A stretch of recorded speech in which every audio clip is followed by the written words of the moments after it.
Hey YouTube, it's me, Tiffany. Today I just wanted to give you guys a few tips on how to maintain healthy hair and essentially grow long hair. The first tip I have for you guys today is to never brush your hair when it's dry. That tends to break the hair off and it doesn't allow you to maintain the health of the hair. I rarely brush my hair at all because I usually wear it out or I wear it curly, and still when it's curly, it's out. So whenever I do brush my hair, which is never really at all, I'm combing it. So if I'm in the shower, for example, I'll comb my hair in the shower to detangle it while I have the conditioner in my hair. That way, I'm not breaking my hair off. And whenever you do comb your hair, you want to start from the ends and work your way up to the top. And handle your hair with care when it's wet because your hair is the most fragile when it's wet. Second tip I have is to go ahead and massage your scalp while you're shampooing your hair. I shampoo my hair in the shower. So when I put the shampoo in, I'll just use my fingertips to massage my scalp like so. That way it brings blood circulation to the head and kind of gets, it stimulates hair growth as well. The third tip that I have for you guys is to use a protein treatment maybe once every month and to use a deep conditioner one time a week. It just brings essential nutrients to your hair that your hair doesn't get when you don't wash it or when you use heat against your hair. So the deep conditioner that I use is the Mixed Chicks deep conditioner, and I use Apogee protein treatment. I really like the Apogee protein treatment because it helps stop the breakage that I sometimes get on my hair when I'm not taking care of it like I should be, and it kind of restores those nutrients back to my hair. And in addition, it also keeps the hair very soft, and I really like that about the Apogee. So I really recommend their entire line of products. They're really good. The next tip I have is to get your ends trimmed every 3 months or so.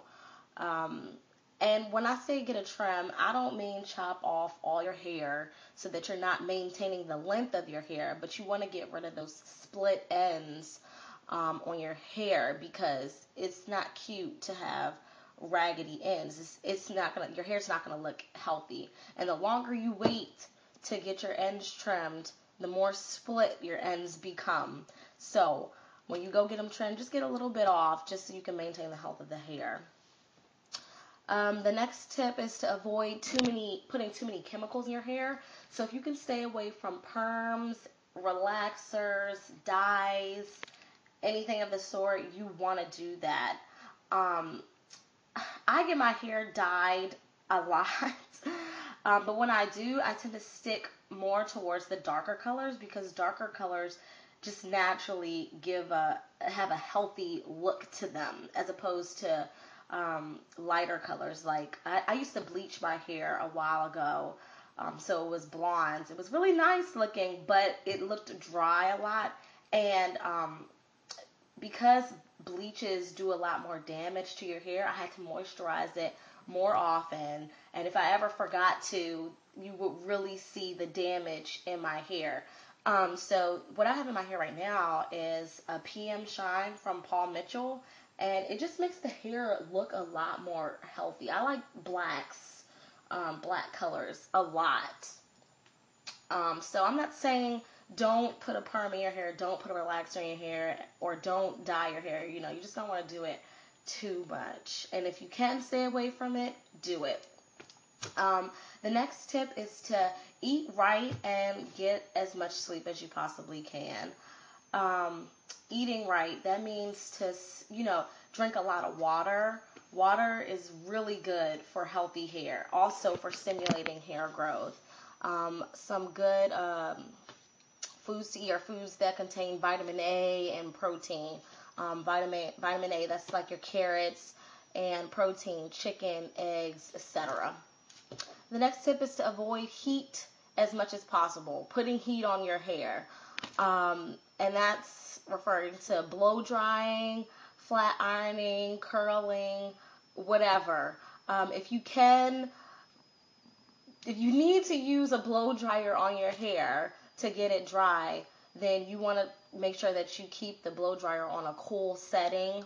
And even if you blow dry it away from your hair and not so much on your hair, that'll help maintain the health of your hair and prevent it from drying out too much.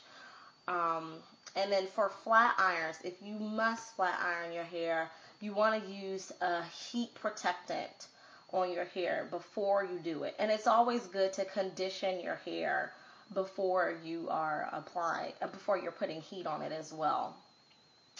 The next tip is to wear protective styles. Wear protective styles on your hair. And that just means, for example, stay away from rubber bands. Rubber bands tend to break off your hair. It'll break it off, and it's really not good. I've actually experienced this. So I tend to wear my hair, that's why I said I tend to wear my hair out a lot now. And at night, this is for my African American ladies especially, if you're wearing your hair straight, you might want to consider wrapping your hair, wrapping it, and that means wrapping it around like this, and then putting a scarf on it at night, because it'll help to maintain the straightness of your hair. Even if you have some curl in it, it'll help to maintain the curls in your hair. And then when you take it out in the morning, you won't have to do so much manipulation to it, meaning applying heat again on your hair for the straightness. I got my hair straightened about a week and a half ago, and I still haven't had to put heat on my hair just from wrapping it every night. Or even when I come in the house and I'm not doing anything, I'm sitting down, I wrap my hair up. It really helps. And if you have curls, if you have a lot of spiral curls going on in your hair, you could pin curl it. Maybe I'll do a video explaining what a pin curl actually is. But it just helps to maintain the style of your hair so the next morning you won't have to put heat onto it. Another thing I suggest is hot oil treatments. They really help restore your hair, especially when you use natural oils. For example, virgin olive oil or virgin coconut oil. And you can get these from the grocery store, your local GNC store. I got my coconut oil from Walmart for $10, and it's really done wonders on my hair. So if you just follow these simple tips, and then I know you have other tips to follow too that'll help, but I personally do these tips, and it's really maintained the health and length of my hair. So that's it. Bye.